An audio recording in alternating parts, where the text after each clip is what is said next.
Olá, tudo bem? E hoje estaremos lendo e comentando a obra Bezerra de Menezes, o Médico dos Pobres, escrita por Francisco Aquaroni. Uma obra que eu acho que é bastante conhecida dos espíritas. Provavelmente é a biografia de Bezerra mais conhecida que se tem. Pode-se, inclusive, ver isto pelo número de edições que esta obra teve. Eu tenho aqui, esta edição é a 15ª, é de março de 1994, e ela atingiu o 63º milheiro, ou seja, 63 mil exemplares vendidos em 1994. Eu tinha 2 anos de idade. Então, esta obra teve sim uma repercussão muito considerável. É uma obra fininha, tá? O tamanho da letra também é bem agradável de ler para quem tem alguma dificuldade, uma fonte maior. E ela é uma biografia que ela é romanceada. Ou seja, o autor pegou os dados biográficos de Bezerra de Menezes e aí montou um livro biográfico. Obviamente, teve parte em que ele coloca ficção. Por exemplo, vamos pegar um exemplo bem genérico. Digamos que em dado momento, Bezerra vai falar com seu pai e ele dá uma série de instruções. E isso só tem lá nos registros históricos. Que Bezerra recebeu tal e tal instrução do seu pai. Aí, no decorrer do texto, o autor monta esse diálogo, como ele teria sido. É isso que quer dizer uma biografia romanceada. Embora me pareça aqui, embora a intenção seja realmente boa, é interessante ler biografias romanceadas. E aqui o Aquaroni fez uma pesquisa muito, muito boa, realmente, sólida. Mas me pareceu que muitas vezes o livro que ele escreveu é uma biografia resumida da vida de Bezerra de Menezes, não necessariamente romanceada. Até com muitos detalhes, um pouco, assim, a sequência, muitas vezes, até cronológica, escapou a esse autor. Mas mesmo assim, vale a pena a leitura. Porque não é só um relato sobre Bezerra de Menezes, mas também sobre o movimento espírita nascente do final do século XIX e início do século XX. Das lutas, das perseguições, e onde a figura de Bezerra de Menezes se destaca. Quem é o autor? Francisco Aquaroni. Ele não é um espírita. Aqui, logo no início, tem pequenos dados biográficos sobre o Francisco Aquaroni. Ele era um pintor, ele era um artista. E ele se interessava pela biografia de Bezerra de Menezes. Até que certo dia, teve uma pessoa, que eu não estou recordado quem é, ele fala isso aqui no prefácio, era um dirigente espírita, pediu que ele fizesse uma palestra no centro espírita que ele trabalhava sobre Bezerra de Menezes. E aí o Aquaroni aceitou e então imediatamente se dirigiu à biblioteca pública para ir atrás dos dados. E a partir disso, a palestra que ele fez teve uma boa repercussão e ele foi instigado a fazer um volume sobre a biografia de Bezerra de Menezes. E aí nós temos então este livro. Quais são as fontes que o Francisco Aquaroni se debruçou para falar sobre Bezerra de Menezes? Ele não cita de modo explícito. Mas quando a gente lê e conhecendo um pouquinho de como é que funciona o movimento espírita, quem são as figuras da época, primeiro de tudo, o jornal O País, onde Bezerra de Menezes escrevia artigos todos os domingos sob o pseudônimo Max. Inclusive, eu acredito que muitas das partes aqui biográficas mesmo, que seriam detalhes somente Bezerra de Menezes, poderia dizer, ele deve ter colhido de lá. O segundo é a Revista de Metapsíquica, onde tem artigos de Canuto Abreu, falando sobre Bezerra de Menezes, e inclusive lembrando que Canuto de Abreu é também biógrafo de Bezerra de Menezes, talvez até o melhor biógrafo, em questões assim, de busca de fontes históricas, de dados, de detalhes, nesse sentido. Então, esses são os dois pilares que Francisco Aquaroni vai utilizar para escrever essa obra. E, obviamente, também os livros de Bezerra. as quais ele cita aqui já, assim, mas em passant. Ele não chega a se dedicar tanto, embora para os que citou aqui, diz realmente boas colocações sobre o que a obra realmente é. Então, como começa a vida de Bezerra de Menezes? Ele nasceu lá no Ceará, era filho de um fazendeiro que era muito próspero, mas que também tinha um coração muito bondoso. E devido a esse coração muito bondoso, o pai dele, então, que tinha outros filhos também, começou a periclitar a sua fortuna. E aí teve vários problemas, teve credores, mas os credores souberam esperar, não fizeram cobranças injustas em nada, deram vários prazos. Mas a questão é que Bezerra, para estudar, foi com uma quantidade muito exígua de dinheiro, saiu do Ceará e veio para o Rio de Janeiro para estudar medicina na corte. Ali, então, ele vai começar a sua verdadeira saga. Então, ele vai ter que se dedicar extraordinariamente aos estudos. Ele prefere não morar em repúblicas, em lugares assim, barulhentos, ou não necessariamente barulhentos, mas inadequados, vamos dizer assim, ou que tem muita fanfarra, nesse sentido, para que ele possa se dedicar mais aos estudos. E aí ele já vai passar privações. Porque ele tem que pagar aluguel, porque ele tem que saber se sustentar, pagar alimentação, vestuário. E aqui, Francisco Aquarone, por isso que eu digo que ele deve ter se utilizado de trechos autobiográficos que Bezerra escreveu em O País. Porque ele conta aqui que muitas vezes Bezerra passou privações e que tinha um senhor, um alfaiate, que era quem emprestava, às vezes, dinheiro para ele. Porque, assim, ele passava dificuldades financeiras. Obviamente, ele dava aulas particulares para poder se sustentar, mas nem elas eram, assim, meio voláteis, assim, irregulares.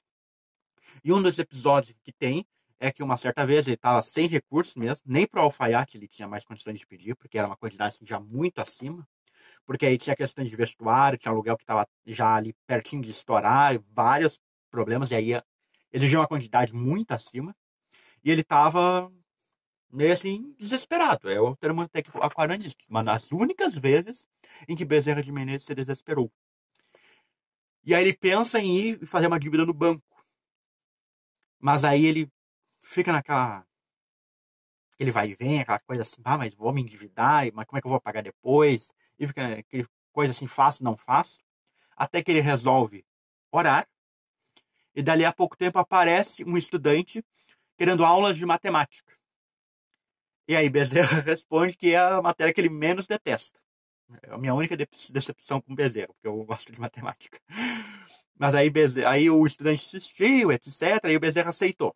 E esse estudante pagou adiantado a Bezerra, após também muita insistência.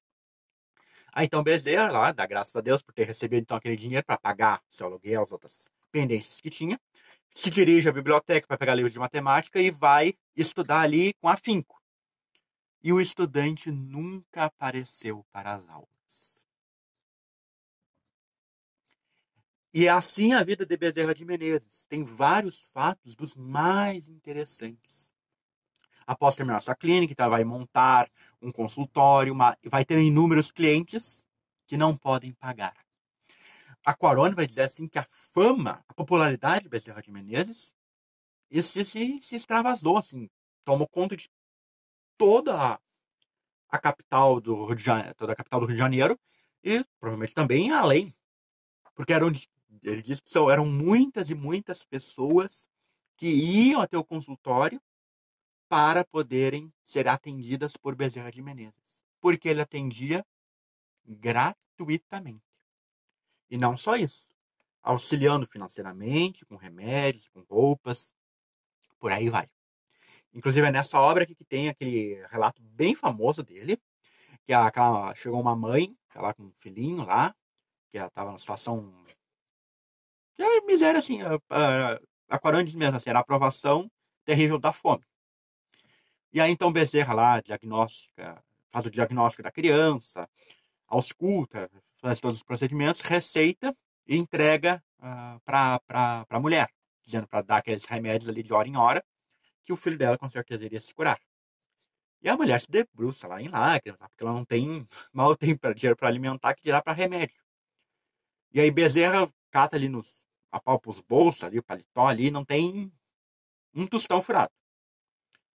E ele fica pensando o que fazer, até que então ele olha, quando ele pega a caneta e olha, ele vê um brilho na mão dele, o anel de formatura. E aí ele dá o anel de formatura para aquela mulher comprar os remédios, alimentos que mais precisasse para aquele filho.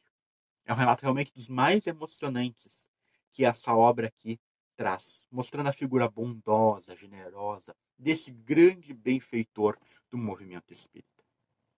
Além disso tudo, também traz um pouco das outras atividades que Bezerra de Menezes teve, porque ele foi também cirurgião-tenente do Exército, foi uma profissão que lhe deu bastante estabilidade, ele teve vários filhos, ele se casou 2 vezes, ele entrou para a política, foi eleito vereador e depois deputado pelo Partido Liberal, em oposição ao Partido Conservador.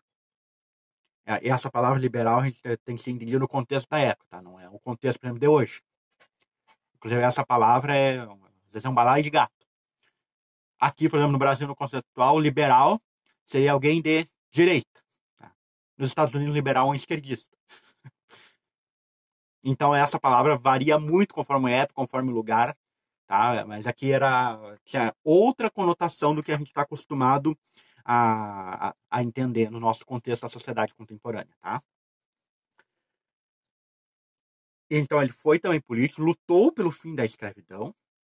E aqui a Aquarone também fala um pouco sobre as obras que Bezerra de Menezes escreveu. Inclusive cita, fazendo um elogio muito correto, a obra A Casa Assombrada. Que ele coloca que o título é A Casa Mal Assombrada, está errado. Inclusive, nós já analisamos essa obra de Bezerra de Menezes, A Casa Assombrada. Clique aqui no card se você não assistiu ainda, vale a pena. Vale muito a pena ler esse livro.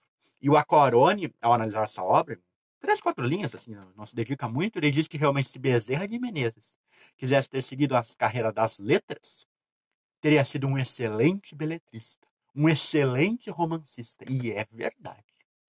A obra A Casa Assombrada é um romance de alto quilate, que merece estudos mais profundos, porque ao lermos aquela obra, notamos que ela também tem traços autobiográficos de Bezerra de Menezes, que coincidem muito bem com o período em que ele esteve como aluno de medicina na corte imperial no Brasil do Segundo Império.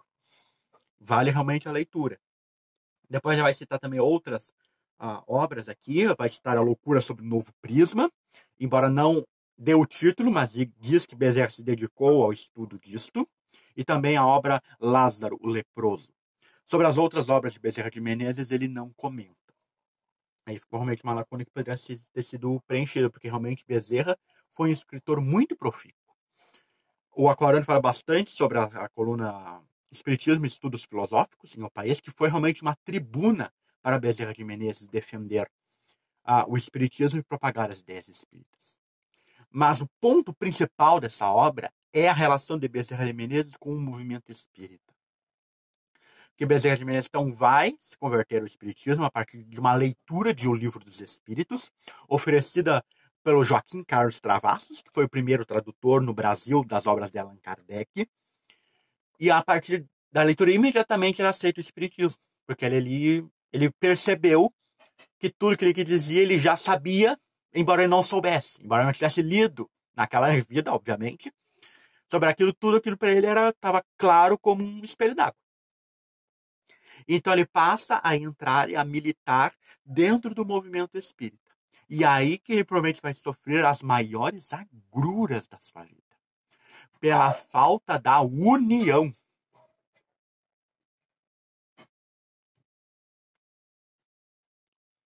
Aqui é um ponto que fica muito claro no livro. Desde encarnado, Bezerra levantou a bandeira da união entre os espíritas.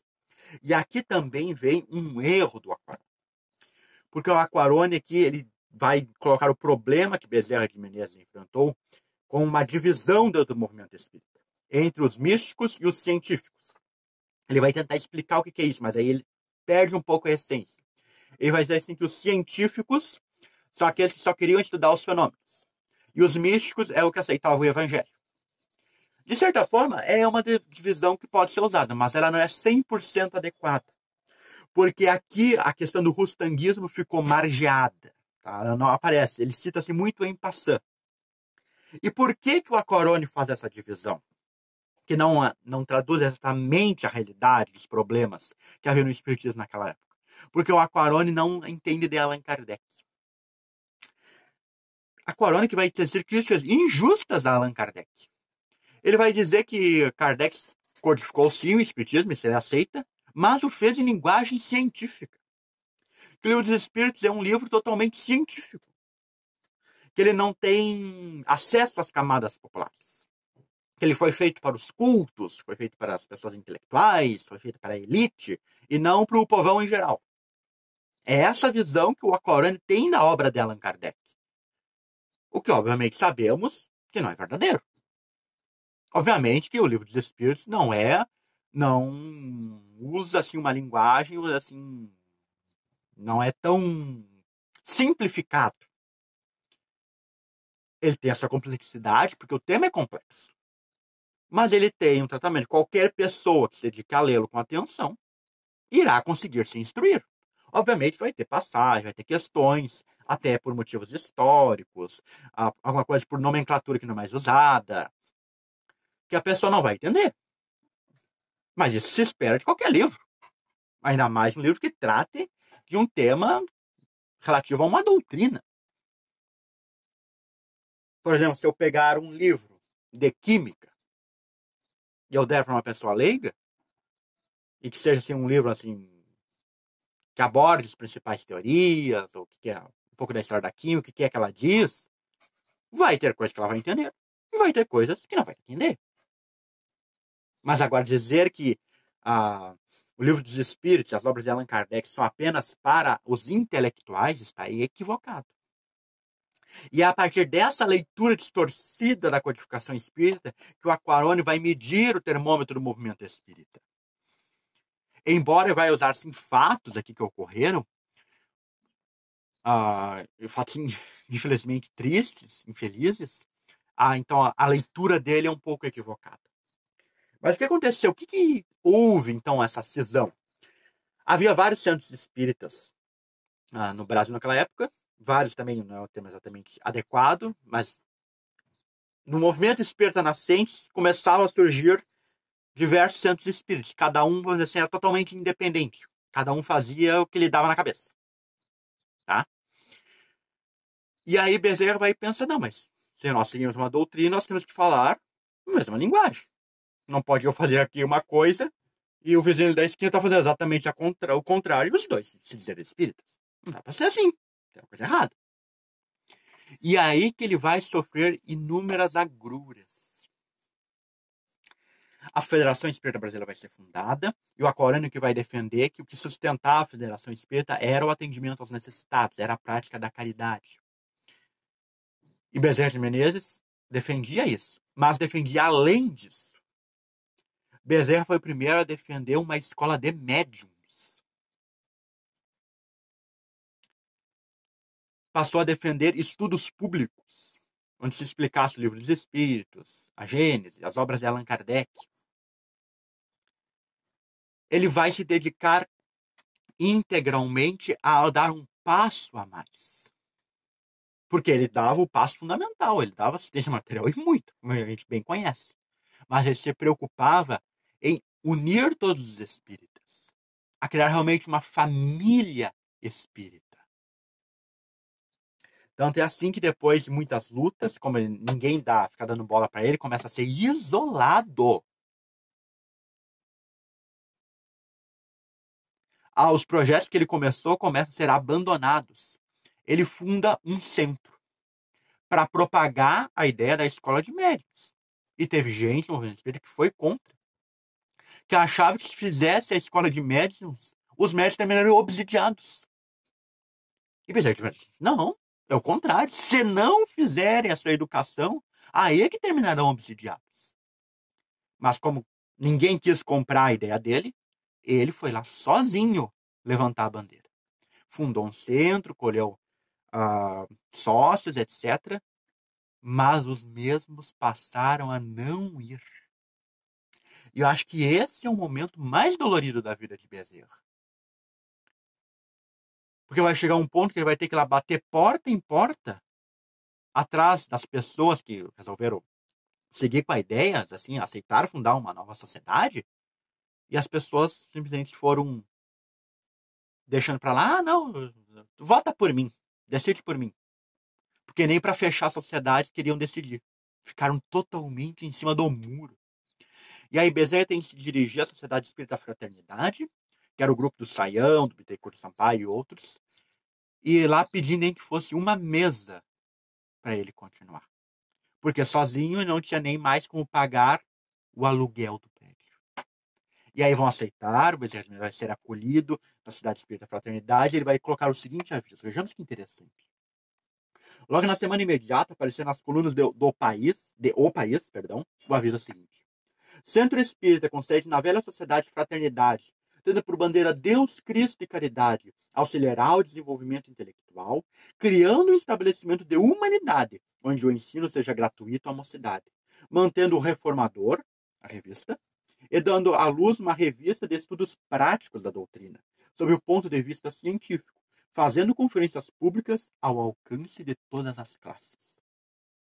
Auxiliará o desenvolvimento moral, pedindo o concurso de todos para obras de beneficência, organizando regularmente, de conformidade com as leis da doutrina, os grupos existentes e os novos que forem precisos para acudir seus espíritos sofredores, adquirir seu conhecimento em espírito e verdade do Evangelho e fazerem-se experimentações científicas sobre princípios e fatos espíritas. Podem, pois, todos os espíritas do Brasil que quiserem dar força a esta organização recomendada pelo mestre, referência a Allan Kardec, dirigir-se ao Centro Espírita Fraternidade, provisoriamente à Rua São José, 44, segundo andar. Vejamos a ideia de Centro Espírita de Bezerra de Menezes. Uma ideia totalmente avançada para sua época. E que hoje nós aí estamos aí no nosso movimento espírita ainda buscando atingir esse ideal com qualidade. Porque ainda temos ainda vários furos, várias rixas, várias outras questões ocorrendo que impedem esse modelo sugerido por Bezerra de Menezes de funcionar com qualidade, com excelência. Então fica aqui recomendadíssima a leitura de um dos maiores benfeitores do Espiritismo e, por que não também dizer, de toda a humanidade, ao qual devemos ler, estudar, compreender e nos modelar por esse espírito luminoso que tanto bem fez e faz a todo o Brasil e a todo o movimento espírita. E você, que fato da vida de Bezerra de Menezes conhece? Comenta aqui embaixo. Não esqueça de deixar o like, compartilhe para chegar a mais pessoas e clique aqui no botão de inscrever-se. Ative o sininho para receber a notificação dos novos vídeos. E aqui vão aparecer 2 outros vídeos do seu interesse. Te vejo na quarta-feira para continuarmos lendo e comentando. Até a próxima!